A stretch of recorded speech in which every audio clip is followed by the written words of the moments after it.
Hi my to family. రీసెంట్గా నేను యూట్యూబ్లో ఒక వీడియో చూశాను. ఇప్పుడు దాన్నే నేను అమలు చేయబోతున్నాను. ఏంటి ఆ వీడియో అంటే చూడండి. ఇది మనం వెన్న తీసిన తర్వాత మజ్జిగ ఏవైతే ఉన్నాయో అవి ఊరికి అలా పారేయకుండా చక్కగా చెట్లుగా అనేవి పోసుకోవచ్చంట. ప్లాంట్కి పోస్తే చాలా బలంగా ఉంటాయంట ప్లాంట్స్. సో చూద్దాం ఎంత బలంగా తయారైతాయో. ఈ వాటర్ని ఇలా వేస్ట్ చేయకుండా మంచిగా ప్లాంట్స్కి పోసుకోండి మీరు కూడా.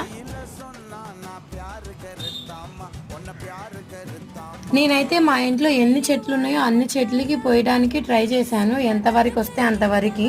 ఎందుకంటే మన ప్లాంట్స్ చాలా ఇష్టంగా పెంచుకుంటాం కదా. సో హెల్తీగా ఉండాలని కోరుకుంటూ ఇలాంటి వాటర్ని వేస్ట్ చేయకుండా మంచిగా ప్లాంట్స్కి అయితే పోసేయండి. ఈ టిప్ మీకు నచ్చితే కనుక మన ఛానల్ని సబ్స్క్రైబ్ చేసుకోండి. ప్లీజ్ ఒక లైక్ చేయండి.